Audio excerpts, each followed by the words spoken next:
came from. And the good Lord give each one of us a little talent. Some of it's for driving, some of it's for singing, some of it's for farming, or whatever. We had a little bit of talent to be able to drive the race car, and I don't feel that elevates me any at all.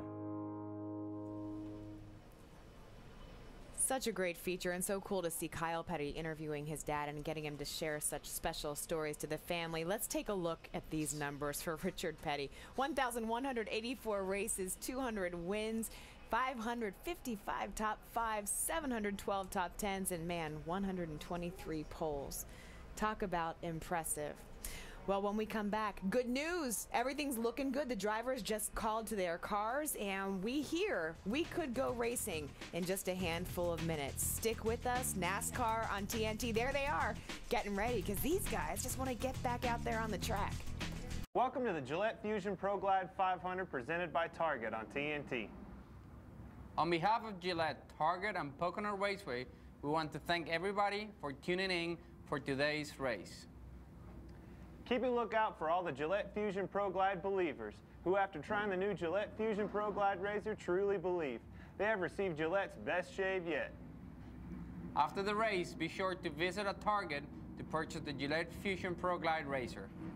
That way you can believe too. That's a heck of a chairman's message. A job done, well done by Juan Pablo Montoya and Clint Boyer there. We are just moments from going racing here at Pocono Raceway for about an hour and a half. We've been under a rain delay, but the skies have cleared. The guys are getting ready to get into their cars. Brad Keselowski is one of them, and we're going to toss it right now to Phil Parsons. Phil?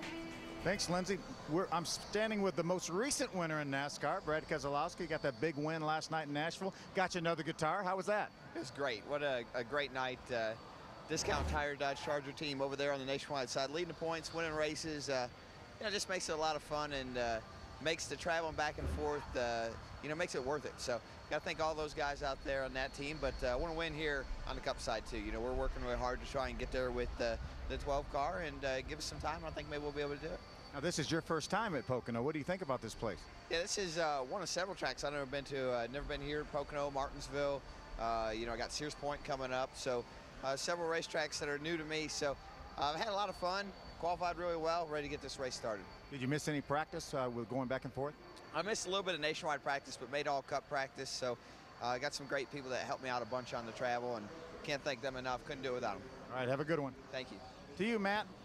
And Ryan Newman just climbing in the cockpit of the 39 machine. This place is pretty special for you. Not only do you have a Sprint Cup win, but your first ever stock car win came right here at Pocono. Yeah, back in 2000. We first race for Alltel in a car back then, but it's always been a fun racetrack for me. I've always enjoyed it. Look forward to it again today. And looking at race car just over the course of the weekend, you know, how do you feel as far as the balance, and what part of the racetrack really was the car the best? Felt like it was pretty good everywhere. I don't know that we're the best everywhere, but we're pretty good. Pretty balanced in all three corners. So made a couple changes last night. I think we were maybe like a 5th place car in the first practice, and we didn't get it quite right in the second. So kind of back to where we were in the first practice, and small changes to try to make it a first place car. Sun's out. Let's go to Ralph. Matt, not only is the sun out, but the flags are blowing pretty good straight down the front straightaway here, Matt Kenseth. How much wind do you need to really feel a push with this car as you go down into turn 1? I don't know. I'm probably not smart enough to figure that out. You need to ask somebody smarter than me, but it's the same for everybody. But when you do get a tailwind down the front stretch, you certainly will get going a little faster and use more brake getting into one. How's your car setup-wise for this trek today? I don't know that either. I hope it. What do you? Can you tell me anything? Yeah, the main thing I can tell you is I had a real good friend of mine this week, and I was going to ride my motorcycle up with here on Thursday, and it ended up blowing me off and leaving me sitting at home all by myself, not answering my texts or anything, but somebody in the booth might know something about that. But no, our car was pretty good really in practice. We just really worked on the balance for the track conditions that we had. I don't really know, honestly, if the sun, the wind, the rain, the Hoosier rubber, what it's going to do to the track. I don't know that anybody really does. They can talk about it, but we just worked to get our balance the best we could get it during the available practice that we had, and that's how we're going to start the race. Marty, nothing like getting thrown under the bus by a NASCAR star live on TV. Yeah, that wouldn't be Kyle Petty he was talking about, was it? Nah, that wouldn't be Kyle. So let's see if Elliott Sadler will give us some answers about how the racetrack's going to change. Boy, it's sunny. It's a lot like it was yesterday in the first practice. You agree? Definitely agree. I think the first 15 or 20 laps until we get the rubber back on it's going to be a little different with the diesel fuel and things like that from the jet dryers, but should be back kind of how we were in the first practice yesterday. So the Stanley Ford was okay, but we hit the racetrack a little bit too much yesterday. We got it up off the racetrack, we hope some, and some of the adjustments we made, and you know, it's a pretty long race, so we want to try to take care of our equipment in the first half and go after the second half. Yeah, when you make a lot of changes like you guys did this morning, is that one that worries you? You kind of probably wanted to get going, didn't you? Yeah, when you make a lot of changes here, it's always a lot of fun because you go into turn one by 200 miles an hour and you're side by side with everybody. So, I mean, it's just the way it is. You know, we tried to make the adjustments to the best of our knowledge. And as a race car driver, I got to drive it in there and know it's going to stick. I got to have that kind of faith. So, hopefully we'll have ourselves a good day, pretty decent starting spot for us. And we'll try to make the most of it today. Just keep believing. Turn one, it'll stick. It'll stick. Definitely stick. Good. Thanks for the pep talk, Marty. No problem, Elliott. Ralph. Well, Max Pappas is getting strapped in his car, ready to go. He qualified 20th. Max, a tremendous qualifying effort for you. How ready are you for the race? I'm really excited about the opportunity of starting 20th. The Geico Toyota ran really well in qualifying. You know, we were not as good in the race as we wanted. You know, I got some tips from Montoya. You know, had Davey Blaney coming and help us with the car as well. You know, hopefully, you know, there's going to be a better pace in the race. But I'm really excited. You know, it's a great day. Pocono is an awesome racetrack. Lindsay also got some tips from another great race car driver, Emerson Fittipaldi. The great Emo is his father-in-law. He's married to Tatiana. And, of course, Emo spent a lot of time here whistling around Pocono in an Indy car. Thank you, Ralph. I want to get to the bottom of Kyle Petty blowing off Matt Kenseth, but before we do that, I want to talk to you, Larry Mack, about the weather conditions and what a lot of these guys are saying.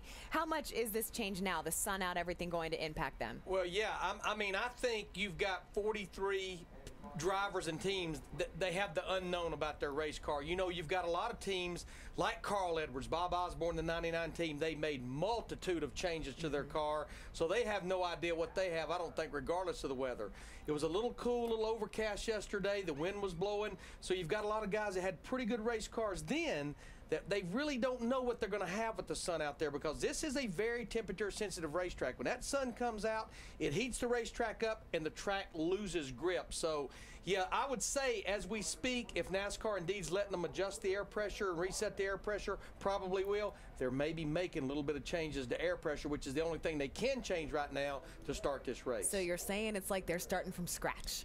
To some degree. Oh, that's not what they want to hear. Well, I know that just like the drivers, our guys up in the booth are ready to get this race underway. Guys, take it away. But Kyle, what's the deal? I mean, you don't tell me you're in D.C. You're blowing off Matt Kenseth. What's going on with you, man? That was coming up.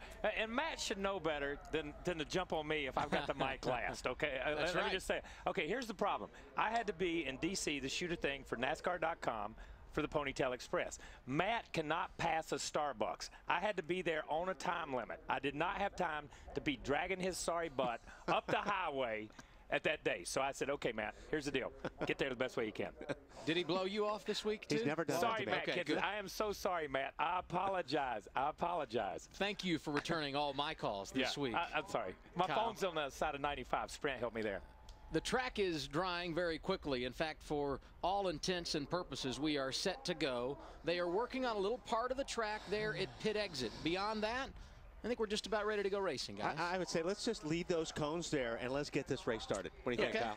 The one good part about this, and you know this from driving here, when you leave pit road, it is so wide. You see how wide the racetrack? They come 5 and 6 wide. Pit road is 4 and 5 wide. It's wider than the front stretch at Martinsville and places like that that we race on. So there's plenty of room. If there's an issue here, these guys can drive around it. Yeah.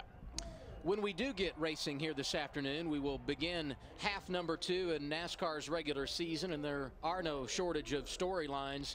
We talked earlier in Countdown to Green about the hot and the cold, and no doubt about it, Wally, the hot, the Busch brothers. The last 6 races that they've been in a NASCAR competition, one of the 2 has gone to victory lane. Yeah, they've been really on fire, and you know, everybody thought Hendrick was just going to dominate off the start, and it looked like they were going to at the start of the year. But you know, the Gibbs team has come on really strong. It seems like Kurt Busch and Steve Addington have gelled. You know, they've hit on something, and now these guys are really putting it together. So you know, it looks like we've got a bunch of people that are going to be in the mix this year for a championship. Other drivers to keep an eye on this afternoon: Jimmy Johnson, a 2-time winner here, not great in recent weeks, and Tony Stewart outside the top 12, but he also has won 2 times here at Pocono. You can be a winner this afternoon as well. It's the TNT $1 Million Fan Challenge. Log on to NASCAR.com. TNT Million. You pick the top 10 finishers in today's race in order, and you can win up to $1 million. And we should point out, if you've made your picks and you want to change them, you've got to lap 50 to